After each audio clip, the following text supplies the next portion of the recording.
years, still holds up today. Gentle warning.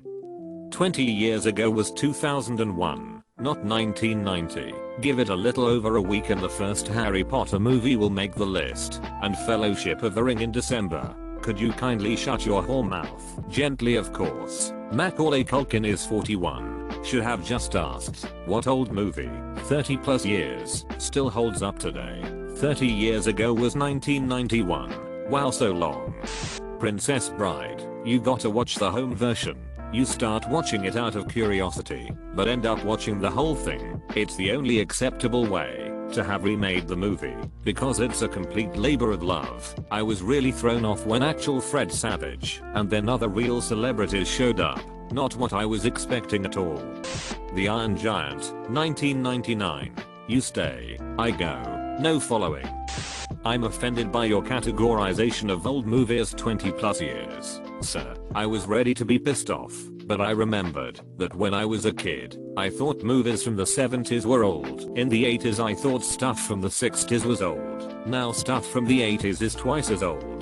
Like listening to 80s stuff today would be like listening to Lawrence Welk or the Boogie Woogie Bugle Boy. When I was a kid, it's effing weird. My cousin Vinny, it's a perfect movie. I don't think they could have done anything to enhance it in any capacity. I quote it so much, and have seen it at least 25 times. Marisa Tomei and Joe Pesci have such amazing on-screen chemistry in that film. Imagine you and a couple of youths. Silence of the Lambs. Will anyone ever be able to exude as much intelligent menace as Anthony Hopkins? 16 minutes of screen time in that movie, and one of the most memorable villains of all time. Talk about a point scene chewer. FFFFFFFFFFFF. Good nutrition has given you proper length of bone, but you're not more than one generation away from poor white trash. Aren't you, Agent Starling? Lecter doesn't need cutlery to dissect you. Their scenes together are compelling. This movie will always hold a special memory for me. My sister was away at college and invited me for the weekend to hang out with her and her friends. The illusion that they were so much cooler than me was stripped away when we all sat in a huddle watching the end of that movie, clinging to each other and silent with fear. Full Metal Jacket. Joker. How can you kill women and children? Animal. Easy. You just don't lead back quote M so much. While the movie had so many great lines, this one has stuck with me the most. I watched it as a kid and loved the first half, but thought the second half sucked. I rewatched it recently and loved the entire thing. Toy Story. I truly watched this for the first time in 2020. I was 12 when it was first put out. I'm 38 now. It's a great flick. I think the key to this, in terms of holding up well, is they focused on the mostly simple and artificial forms of toys instead of people, so the technology isn't super rough or dated and you don't get distracted with Polar Express levels of weirdness. Just as long as you don't pay any attention to Andy's friends at his birthday party. They're all weird clones of him. Galaxy Quest is fantastic. Is there air? You don't know. We gotta get out of here before that thing kills guy. *SNIFFS. Seems okay. Was very surprised and pleased when I watched this as an adult. It's not just a spoof film like it seems to be from the outside. Don't get me wrong. I love a good spoof or just silly movie in general, but the story itself was actually quite good. I would argue that Galaxy Quest is just as good, and if not better than most of the Star Trek movies. If you don't genuinely care about the alien species by the end of the movie, and aren't rooting for them to win, then your heart might just be cold and dead. I would argue that Galaxy Quest is just as good, and if not better than most of the Star Trek movies. Intelligence is knowing that Galaxy Quest is not a Star Trek movie. Wisdom is knowing that Galaxy Quest is the best Star Trek movie. I don't literally endorse best, but it's probably like #3 or #4. I'm a machine technician and I try to quote Tech Sergeant Chen whenever I can.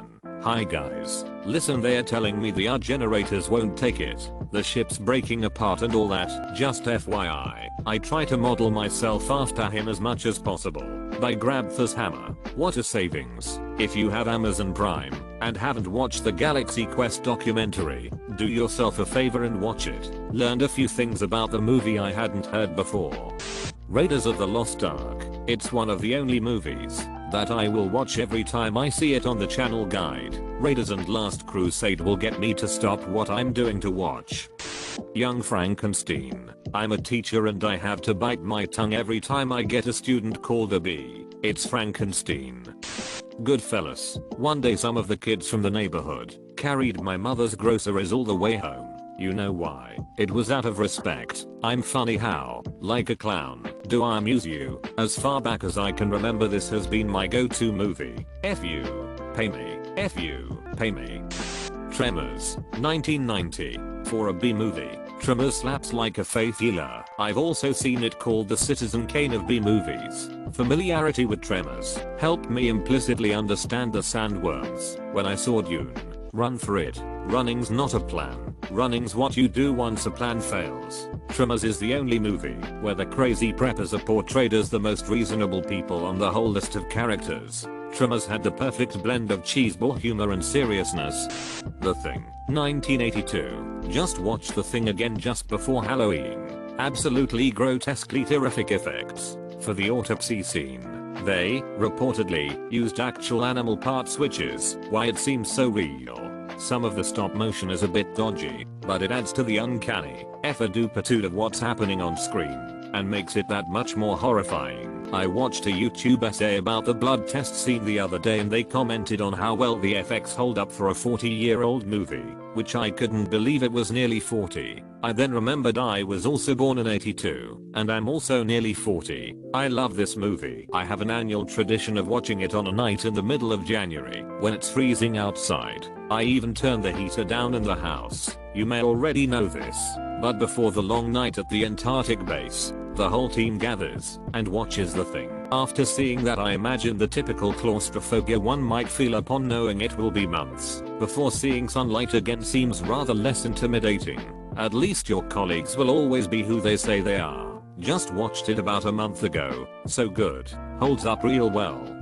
Terminator 2. I think Terminator 2 is the best action movie of that decade. 90s. Hell, it's a contender for best action movie of all time. The Matrix. Tombstone. Back to the Future. Home Alone. Val Kilmer as Doc Holliday made that movie. I'll Be Your Huckleberry. Evidently, Mr. Ringo's an educated man. Now I really hate him. Tombstone.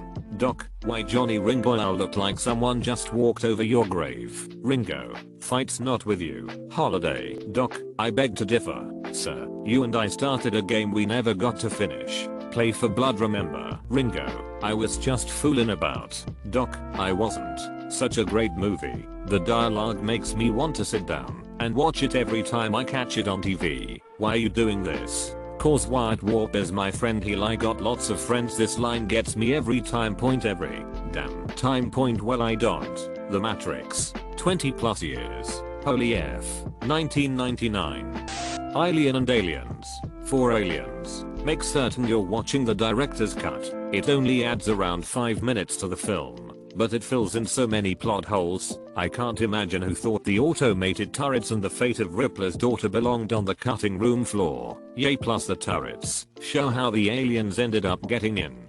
Good Will Hunting. My husband and I watched it this year and I have to agree. I thought it was going to feel heavy-handed, like so many older movies can. But Gus Van Sant really is timeless in his filmmaking. I really believe it's a winning combination of his direction, Affleck and Damon's writing, the music from Danny Elfman and Elliott Smith, and the performances, especially Robin Williams. It didn't feel 20 plus years old at all. My wife used to fart when she was nervous. In the alternate audio track they say that this was not scripted and Robin Williams just ad-libbed it as he does. You can see how genuine Matt Damon's laughter is, because it was unexpected. No way can you fake that ab-hurting laughter. Even the cameraman was laughing. That's why the camera bounces for a second or two before they cut to another angle. Marky, Ricky, Danny, Terry, Mickey, Dave, Timmy, Tommy, Joey, Robbie, Johnny, and Brian. Predator. It's almost 3 different movies in one. It starts off as a macho action movie, then it transitions into slasher horror survival, and finally it becomes some type of tense hunter stalker trapper type thing. The Truman Show literally timeless, and has aged like fine wine. Some influencer's child is going to watch one day soon. and need a lot of therapy. Well, in case I don't see ya, good afternoon, good evening, and good night. The best actor category at the Oscars was stacked that year. Roberto Benigni, Life is Beautiful, he won. Tom Hanks, Saving Private Ryan. Ian McKellen, Gods and Monsters. Nick Nolte, Affliction. Edward Norton, American History X. But honestly, I think I would've given it to Jim Carrey that year. Not even joking. Stand By Me was a crucial part of my childhood / coming of age, and I still love it to this day. Groundhog Day. Office Space. I think the deepest part of Office Space is how it's a comedy when you're young, and borders on a documentary as you get older. Borders on a documentary as you get older, or a psychological horror movie. There's that part at the beginning, where Peter asks Michael Sammy if they want to go get coffee, and Michael's like, Peter, it's 9:30, and Peter says that if he doesn't get out of there he's gonna lose it. When I was young, I just assumed that people could come go from an office as they pleased, because they are adults. Then on my latest rewatch, I realized that he was killing his lunch break at 9:30 AM, because he'd made it as long as he could, and that is an urge I have to fight at least twice a week. Damn, it feels good to be a gangster. Michael Bolton's final 2-foot stomp nearly falling on his A from the impact is still amazing. I have no idea why, but that song got me through an extremely tough time in my life. I got on my old laptop and looked at my iTunes and saw that I had played it close to 1,000 times. Whenever I was feeling down, which was a lot at that time, I played it, and it gave me a sliver of hope that I'd be alright. Mike Judge can do no wrong. I celebrate his entire catalog. He's pretty good. You're goddamn right, he is. I just saw that movie about a month ago for the first time. I absolutely loved it. There's something so appealing about a short and sweet comedy that is incredibly well made and entertaining, yet doesn't outstay its welcome. We had 2 consultants in our office some years ago, a man and a woman in their 30s. We were told they were there to look for efficiency gains, which we took to mean it's time to update our CVs. So we just called them Bob and Bob, which they did not at all appreciate. Turns out they were legitimately there to look for things we can improve. No one got let go. Was it for the army? One of the best authorized ways to destroy secret hard drives was pulverization, normally done in an actual machine, but totally legit to do by hand. There was one day where we had 20 hundredths hard drives in some garbage bags and just went to town thrashing them on the ground and beating them with hammers. It was awesome.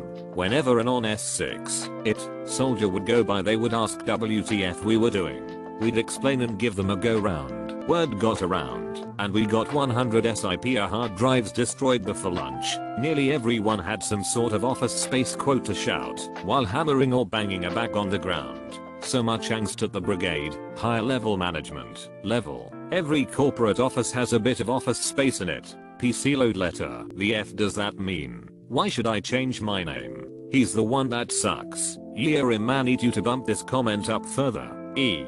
For the person who gave the silver. I did absolutely nothing, and it was everything I thought it could be.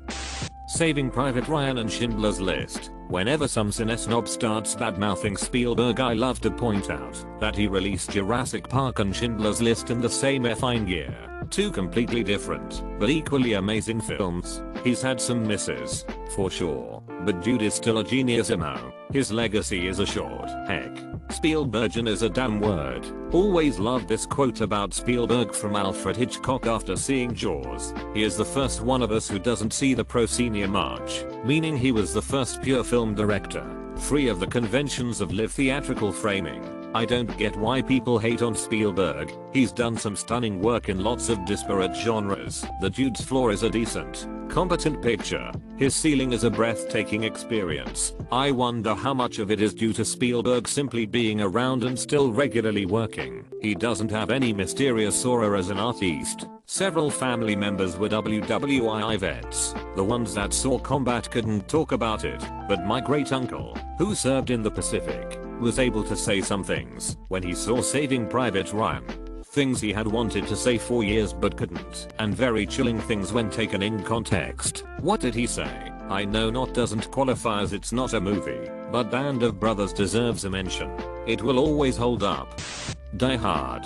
This could be released today, as it is, unlike anything else of the late 80s. When they announced that Bruce Willis was going to be the lead, everyone thought it was a horrible idea. Back then, if it was an action movie, it was either Arnold or Sylvester. That movie changed the formula for the genre. The thing is, yeah, Arnie and Stallone always looked impressive, but they were clearly all for the camera. Bruce Willis in Die Hard genuinely looked like he could kick your A. He looked like a normal, tired, grouchy dude with dad strength, like when Michael Keaton was cast as Batman. Welcome to the party, pal.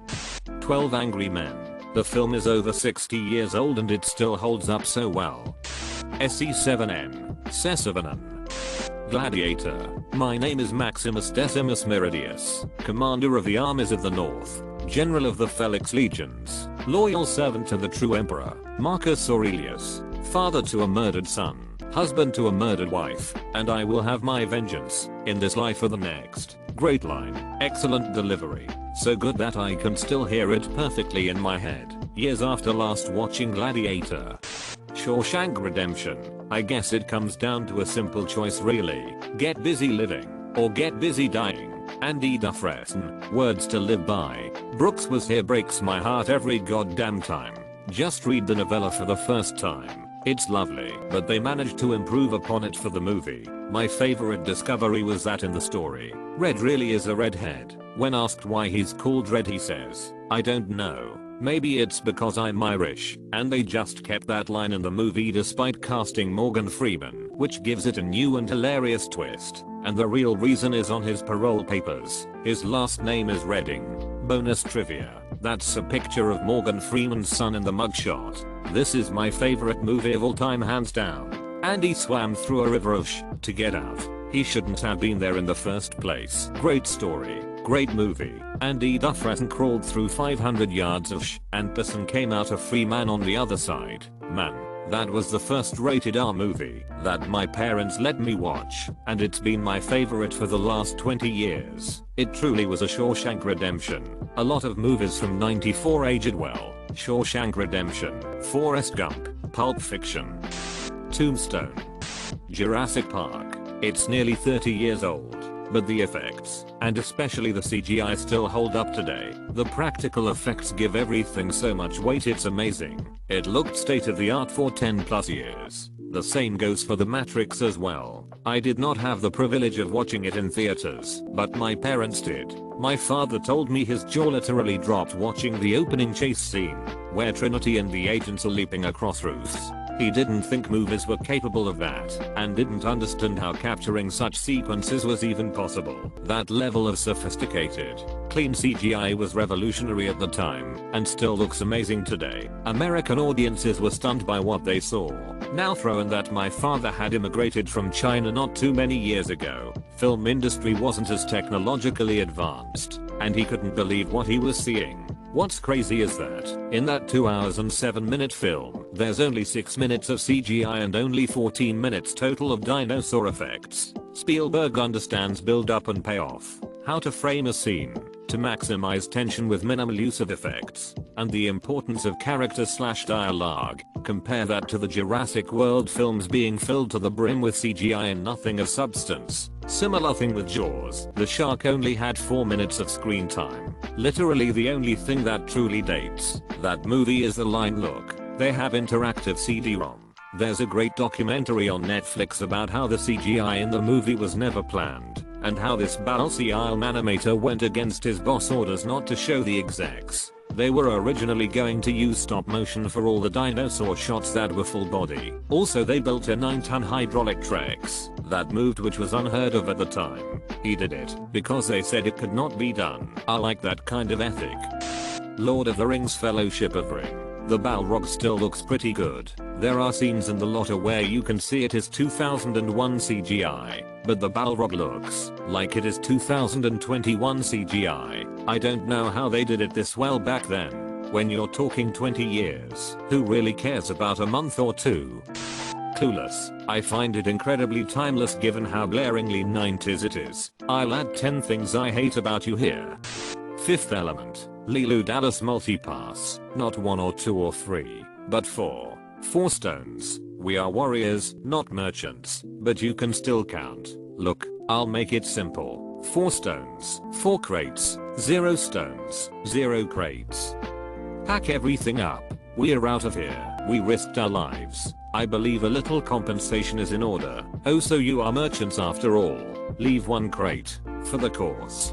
The Matrix. In both special effects and cultural relevance, it really hasn't aged. Big Trouble in Little China. I really think it's a great script and directing. There's no wasted scene. The story is always progressing, and it manages to find the right tone where humor and action work together seamlessly. When some wild-eyed, 8-foot-tall maniac grabs your neck, taps the back of your favorite head up against the bedroom wall, looks you crooked in the eye, and asks you if you paid your dues, you just stare that big sucker right back in the eye and you remember what old Jack Burton always says at a time like that. Have you paid your dues, Jack? Yes sir, the check is in the mail. Pulp Fiction. Pull over, it's a cardigan, thanks for asking. Dumb and Dumber. Back to the Future, a timeless classic.